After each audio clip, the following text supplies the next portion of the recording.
And I think another important thing is meet a lot of people who are smarter than you and ask them questions and pay attention and follow up and validate and check the things that you learn. If you feel the whole world can be your teacher and you're learning, asking questions, keeping an open mind, that I think probably is what I have done. Hey everybody, welcome to Impact Theory. Our goal with this show and company is to introduce you to the people and ideas that will help you actually execute on your dreams. All right, today's guest is one of the most prominent and successful tech investors on the planet, named one of the 100 most influential people in the world by Time magazine. His contributions to both the Chinese high-tech industry and to the broader field of artificial intelligence simply cannot be overstated. As chairman and CEO of Sinovation Ventures, he manages roughly $2 billion, and through some of the most blindingly prescient investments, he and his team in just 4 years have helped birth 15 unicorn startups, including an unparalleled 5 in AI alone. The author of 10 US patents and more than 100 journal and conference papers, as well as being the founding president of Google China, the founder of Microsoft Research Asia, and a former executive at both SGI and Apple, it's easy to see why so many consider him one of the most central figures in the realm of artificial intelligence. The numerous innovations he's helped bring the world have been featured on Good Morning America, ABC Television, and the front page of the Wall Street Journal.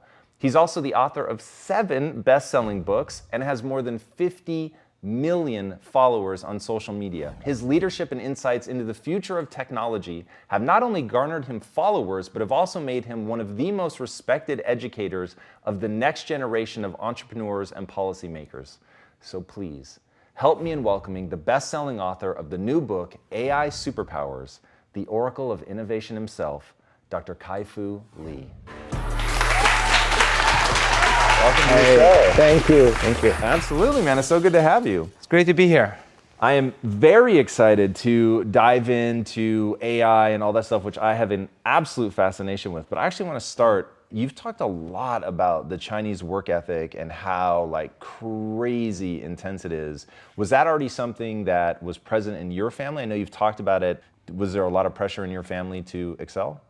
There was, especially from my mom. I was her only son, and I think she really wanted me to excel. So I remember when I was very young, she would have me write these Chinese characters, and every time I make a little mistake, she would, slap my hand, have to do it over. Had to memorize all those Chinese poetry. Every time I missed one character, she would throw the book out the door. So it was pushed to work very hard, but also very rewarding. She would buy me any book I wanted to read, and she would, give me, reward and hugs and lots of good food when I do a good job. So very much following the Chinese reward punishment system to push towards incredible hard work and excellence. That's interesting. How much of that have you now employed with your own kids? None. Really? Yeah, That's interesting. Why none? Because I think people really need to find their passion. And forcing someone who's not good at math to, enter the math contest, or someone who hates spelling to win the spelling bee is not something I want my kids to do. So I always help them explore things they might be interested in, and then supported them when they found that. That's really interesting. I want to talk more about that. So your mom was pretty intense. Yeah. But was obviously, you said that it was very rewarding. Was it just rewarding in the sense that, okay, I had access to books and I would get anything I want? Or has it been like that knowledge that she forced you to get, has it helped you? You've been so successful. I think it certainly has helped me. And, but also I think having the chance to study in America was perhaps even more important, that Asian schools really didn't give people a chance to learn how to learn. And the Asian schools are really good at providing a decent level of competence by forcing you to memorize everything, but it actually stifles creativity. So coming to America was probably even more important than being forced to work really hard before the age of 11. Because you were able to find creative outlets? Yeah, because then I found programming to be fun, AI to be fun, and I was able to pursue my passion. Maybe a little bit late, but still got to. So interesting. So listening to you talk, and I'm so interested in your theories around why you think the Chinese are such high performers. Yeah. And in fact, talk about that. So you've said that if the sort of Chinese culture comes up against basically any other culture, where's the work ethic fall? Well, I think work ethic is a very critical part why China has risen so fast. And the work ethic is not only a century-old Chinese tradition, but it's also accentuated now because China has been poor for so many recent centuries. So imagine a single child in the family who has pressure from the two parents and the four grandparents, all the pressure on one person, and feeling that this person is the only chance to bring the family out of poverty. And the family may have been in poverty for 5, 10, 20 generations. So you can imagine the pressure to excel. So as long as China still has not created a large middle class like America has, there will always be these poor families with great expectations for incredible work ethic.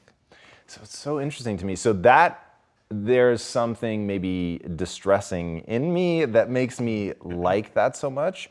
It's created this just wave of innovation in China that certainly in AI is rapidly becoming unparalleled.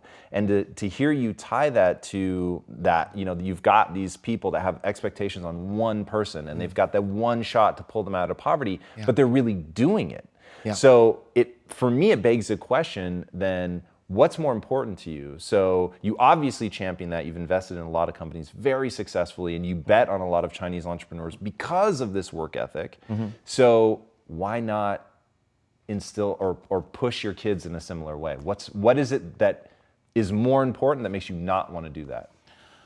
Well, I've been through a lot myself. I've had cancer, and I'm now in remission. And in facing cancer, I realized that working hard can't be the purpose of our lives. And it can be something you would do when you love it, but it actually creates a lot of stress. And at the end of the day, when you really look at your life and facing death in maybe measured in hundreds of days, as I once did, I felt working hard was not on my priority list at all. If anything, I regretted working too hard. So talk to me about the cancer diagnosis. So the day that comes down, what was that moment like? In fact, give everybody a little bit of frame of reference for the Chinese work ethic. You said that there was one company that said, hey, come work with us, we're far more balanced, we're 996. What did that mean? Yeah, that company is now listed at about $60 billion, and they attracted the employees on the basis of work-life balance. And the 996 meant 9 a.m. to 9 p.m. every day for 6 days a week. And that's the balanced company. That's the balanced company. You get Sunday off. So you're in that environment. Were you working like that? Yeah. Oh, God. Talk to us about when your wife was about to give birth. Right. So for my first child in 1991, December 16th, it was the day I had to present to Apple CEO on artificial intelligence. We had a demo that would work really well with my voice and less well with other people's voices. And I wanted to put the best foot forward, but my daughter wouldn't come out. So I had to face the decision of, do I see my childbirth or do I make the presentation on AI? And I was getting ready to go back to work. But just half an hour before I had to leave, she cooperated and came out. Otherwise, I would have missed her birth. All right, so we go from that, and then that type of work ethic, do or die, all in, where 996 is balanced.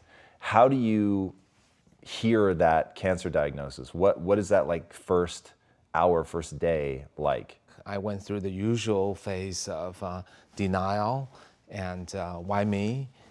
Negotiate with God. What have I done wrong? What can I do right? And then quickly came to my senses that this is what it is, and I need to first rewrite my will, tell my family, and then go on the internet to look for any possible chance that I might still be treatable. So it was both the emotional side and also the rational side simultaneously firing away. Once I got both sides settled, all the emotion, anger kind of calmed down, and also found that this cancer is actually still possibly treatable. Then I reflected on my life and realized that I really put work first, and my family, my loved ones. I was a passable son, husband, and dad, because I was a good optimizer, like an AI algorithm. I knew how to spend enough time with them so they would consider me passable, but never put them at a top priority. Were you living like that with work first as a sense of duty or obligation? Actually, I just thought I loved it. I loved the sense of accomplishment. I loved the fact that my employees called me Iron Man. That was my nickname. I loved the fact that I responded to email within 5 minutes, always. Had my PC with me. At the time, there's no mobile phones. And even when I went to bed, I would wake up automatically at 2 a.m. and 5 a.m. to answer all my emails, because I was working for Google, and there were questions my colleagues and boss may have. I wanted to be responsive. I also wanted my employees to feel like, well, the boss works so hard, I should work hard too. So I never thought there was any issue with making working hard the only priority in life.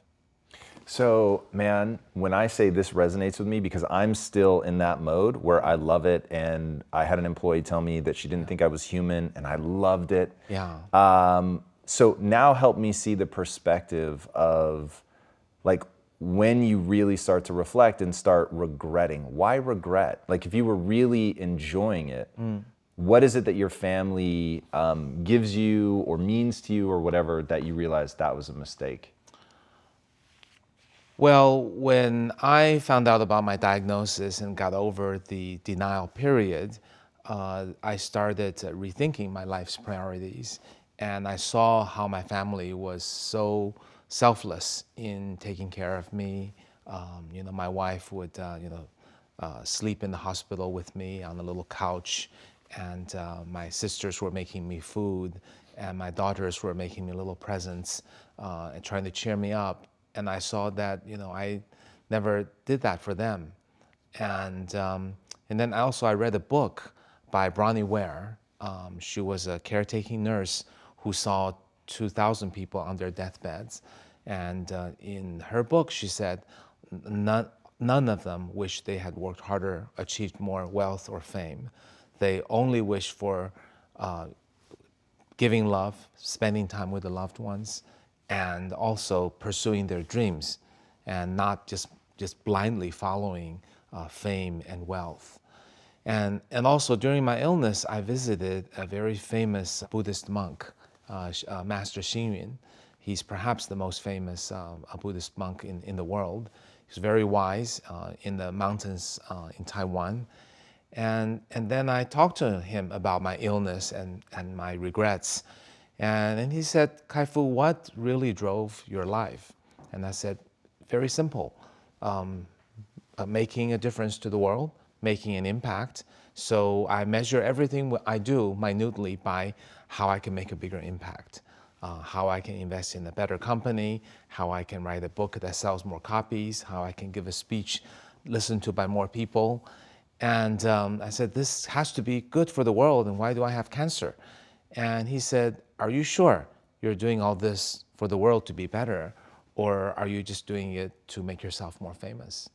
And then I started to realize these two were not separable. And it was, and then he explained that people can basically succumb to two temptations, greed for money and greed for fame. And he said that in a lot of Chinese teachings, greed for fame is considered bad. So a lot of scholars shun that. But greed for fame is praised because that's considered leaving a good reputation, changing the world, helping the world be a better place. But he said, Kai-Fu, I think you're just fooling yourself to say that you're trying to help the world. You're really just trying to be more famous, aren't you? And then that really hit me. And he said, well, if you agree with what I said, really, I think you should change your purpose. Helping the world be a better place is good, but it is through giving love to other people. It is not through making yourself famous. You need to separate these two things. And that was probably the big wake-up call that I needed. How did you separate them? Well, when I wanted to do something, I would ask if this is something that would really make the world a better place, or is it just yet another effort to make myself more famous?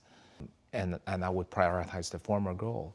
And then if there are people who needed my help that would have nothing to do with my advancing myself, but it was something that I knew they needed, I would spend more time for that. And I would spend more time with my family. And it really, I still work hard, but I always put my family's priorities at first. Family and friends. When my kids take vacation home, that's when I drop work and spend time with them rather than the other way around. It's just reversing the priority, because family isn't going to take all of your time. If one just puts that at a higher priority, I think the number of hours I work may be 20% less. It's not down dramatically, but now I feel much more gratifying that every day I feel like my life is more meaningful, and also I've killed all my bad habits. Refuse to get up at night, try to get a good full night's sleep every night. So walk me through the barometer that you use to determine whether something's actually going to be good for the world. So you're at this nexus of something that is going to disrupt the world so profoundly. How do you look at that and go, this project is worth my time and energy and this one is not? Well, we can choose to invest in a lot of artificial intelligence projects. Obviously, if we see a good business opportunity, we can't pass. But I would spend more time on AI for health, AI for education. Those are things I would spend my personal time on, because knowing that those will be beneficial to the world. Also, when I look at all the AI investments we've made, I can see that there are many jobs that are being displaced by the investments we made and also by AI in general. And that is a warning call that the world needed. So I decided to write this book. This book is not just about AI technology. It's about China and US rising as a dual engine to push AI forward. And that AI is an ability within one single domain to do a superhuman job, whether it is picking fruits, washing dishes, working on the assembly line, customer service, cashier, loan officer. I see those jobs as being displaced over the next 10 years. And there needs to be a warning for young people to pick the right professions, and a warning for people in those professions to get ready for a new beginning. So that, I think, was a clear call to me, that it was a call of duty that someone needed to alert the world on that. It's really interesting. And what I love about it, and putting you in context, you in particular, talking on this subject is so fascinating, because you've said that the very purpose of life is to give and receive love. Yes. So somebody who says that the very purpose of life is to give and receive love, how do you think about the disruption that's coming? It's going to just eradicate jobs. And ironically enough, I partnered with a DJ named Steve Aoki. We wrote a comic together called Neon Future, and it's about the trough of Yes. joblessness that we're going to go through. Right. And the story we wanted to tell was, how do you get out of that? Yeah. Like, how do you come out of the trough? Like, it's pretty inevitable that that's going to happen, that there is going to be this disruption. So knowing that the purpose of life is to give and receive love, knowing that you're trying to help people pick jobs that are going to work well with AI, what is that? What should people be thinking about now? Yeah, I think it actually all works out, because if you look at this defensively and say, what are the things that AI cannot do? It really falls into two large buckets. One is jobs that require creativity, strategy, conceptual thinking. And the other is jobs that require compassion, empathy, and human connection. Because you don't want a robot to be a nurse, a doctor, a nanny, an elderly caretaker. So it turns out the latter bucket is the only bucket large enough for the job displacement. I think for the next 20 to 25 years, people's values are what they are. As much as I have come out and realized my life can't be just about work, there are many who will not have that death-driven epiphany, so they won't realize it, and so it is important for them to find a new beginning, and it is really serendipity that the jobs that are large enough in quantity and trainable in a fairly short amount of time are the jobs of compassion. So that will be how the routine jobs, when people are displaced out of warehouses, assembly lines, call centers, the job waiting for them with the training will be jobs of compassion. But that won't happen unless the jobs of compassion are understood to be a valuable job and are well paid in the society.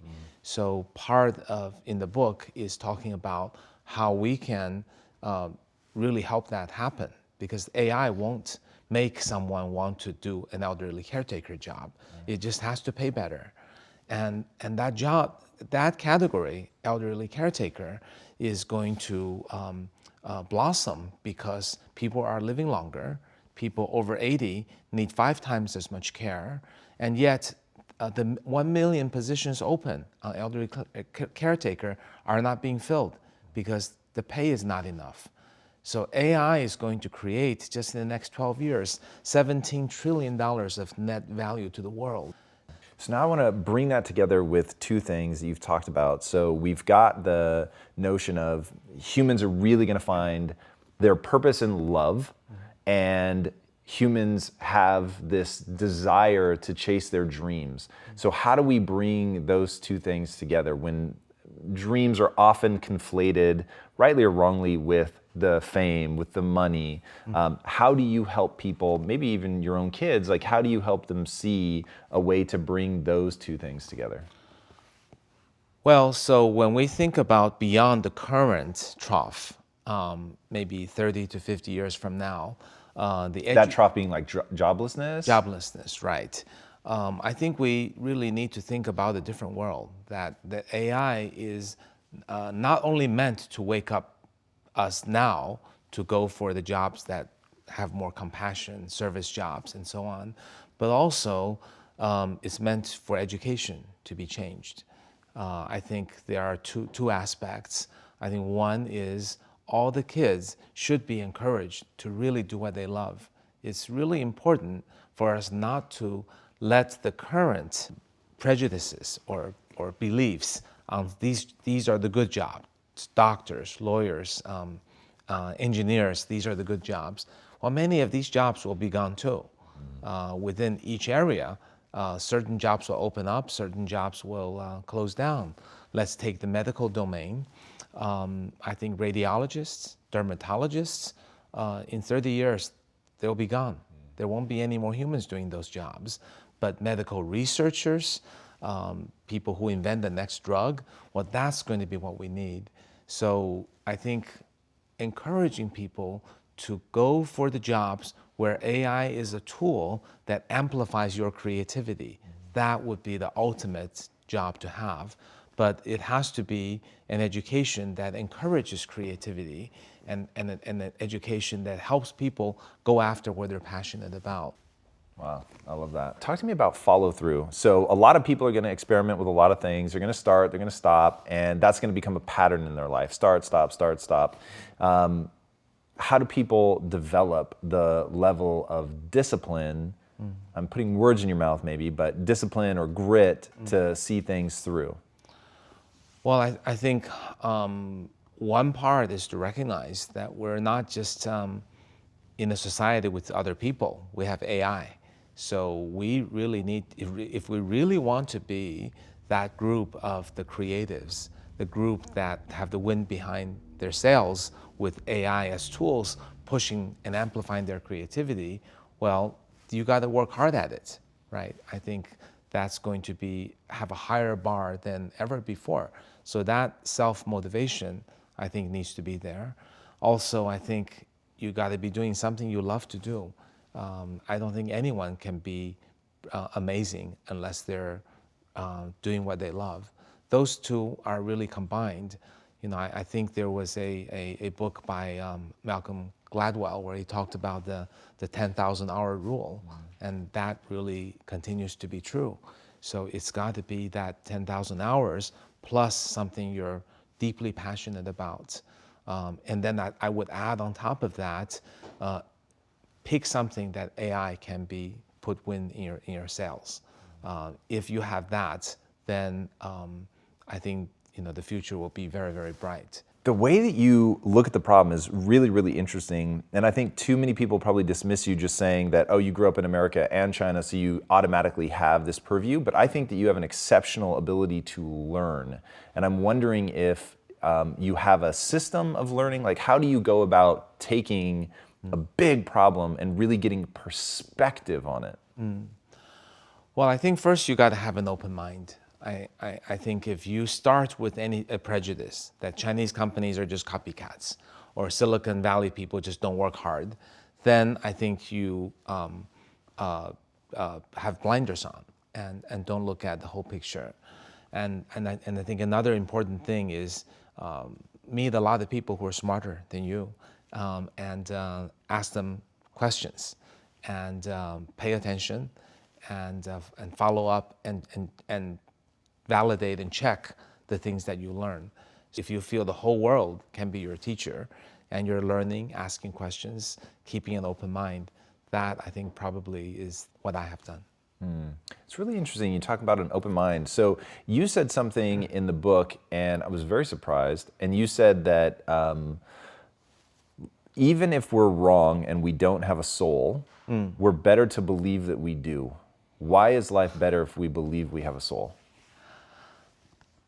Well, many people feel either we have a soul or we don't.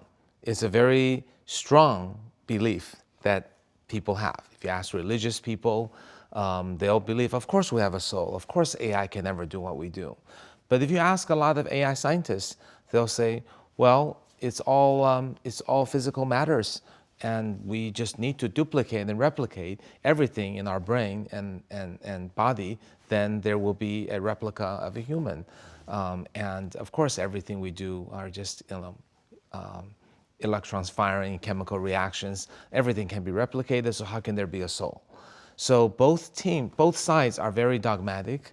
Having gone through cancer, having seen what are the things that are most important to me, and having been humbled by many mysteries that I don't understand, I would be with the group that believe we have a soul. We're at a very tough juncture in humanity where we face a lot of great technologies, and that our collective consciousness is going to create a self-fulfilling prophecy. So if we all choose to be optimistic and believe that we have a soul, and believe compassion will take us out of any of the issues, and believe we'll find a better purpose to humanity, then we will. But if we believe it's all a downward spiral, then it will be that. So it's not so much a matter of do we have a soul or not, but it's a matter of our collective consciousness will create a self-fulfilling prophecy, which is either utopia or dystopia. Yeah, I love that. You said that there are mysteries that you've encountered that you don't fully understand. What are some of those mysteries? Well, why does intuition work? Why do you, when you see someone, you either feel affinity or not? Why is there placebo effect, right? By just our determination, by believing that this useless drug is going to cure us, we actually get cured. So those things I think are very hard to explain with a simple AI can replicate everything we do. Yeah, that kind of stuff is really, really fascinating to me. One thing that I should have asked you is what is the soul? Like, what is it that you want people to believe in, and why does that make our experience more love-filled and beautiful? I think it's a belief that human to human can truly connect, and that is not replaced by any machine. That is a belief that the human to human connection is true and genuine, and that machines cannot do that. And that our soul, I think there's also a belief, once you believe there's a soul, that even when our body dies, the soul potentially continues. So I think that may or may not be true, but I think I'm choosing to believe it. And you know, I think a lot of the religions have that element. I think religions also have elements of superstition, which is why they're losing traction. But I think there's some memories that people have of others and the affinity they feel. It seems plausible that even when our body dies, our soul goes on. Glad you brought up meaning. That's such an important part of the book, the notion that AI can, if we're overly focused on working, being our reason for existing, that there will be this loss of meaning. Right. What are you worried about in the loss of meaning? Why is it important, and how do we avoid it? I think ultimately we will need to find the meaning of our existence. I think philosophers, religions have talked about it. I think our pursuit needs to continue. But for now, we have been brainwashed into thinking, many of us think, that the meaning of our life is our work. And that's understandable, because if you go back to the roots of industrial revolution, it was a process of creating a lot of jobs that are repetitive and routine. That is actually taking artisan's job in making a car, let's say, into an assembly line job.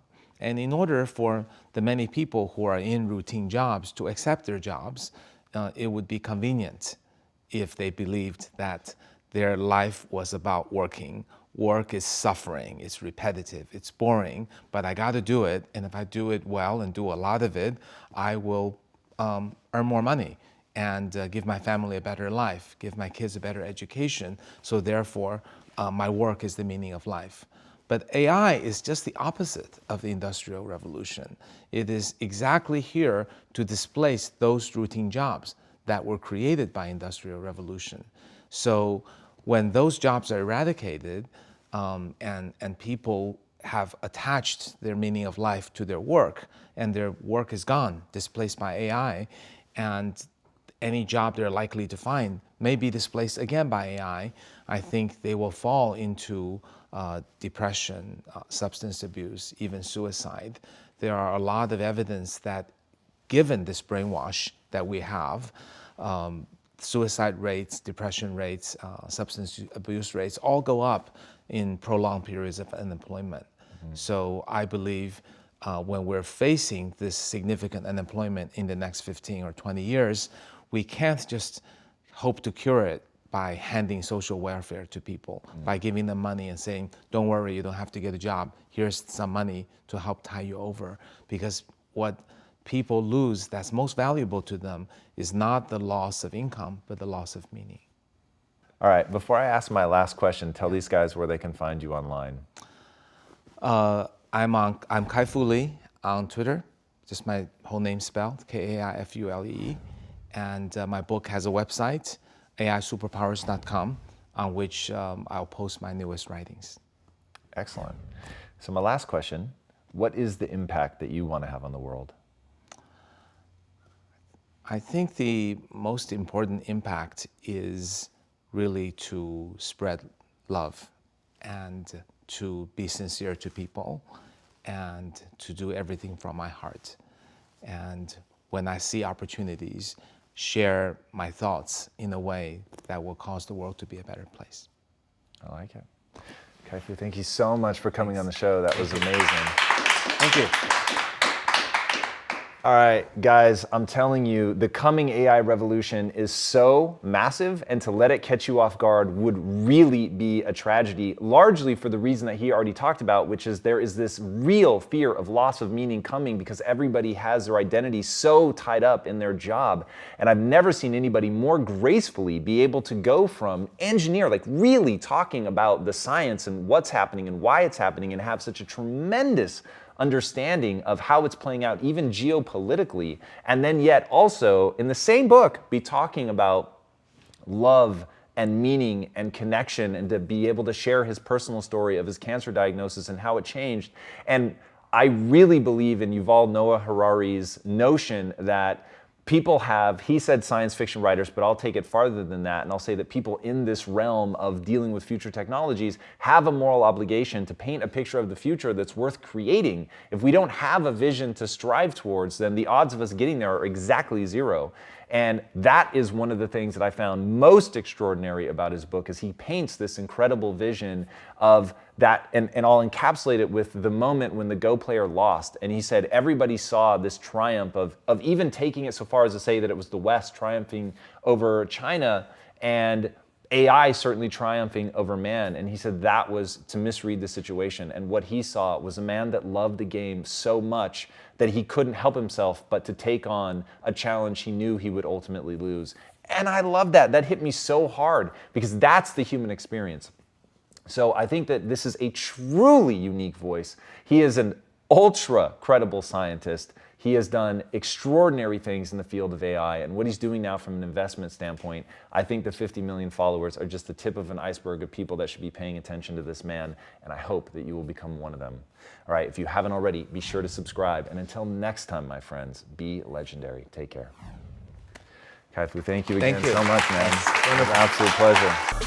Hey everybody, thank you so much for watching and being a part of this community. If you haven't already, be sure to subscribe. You're going to get weekly videos on building a growth mindset, cultivating grit, and unlocking your full potential.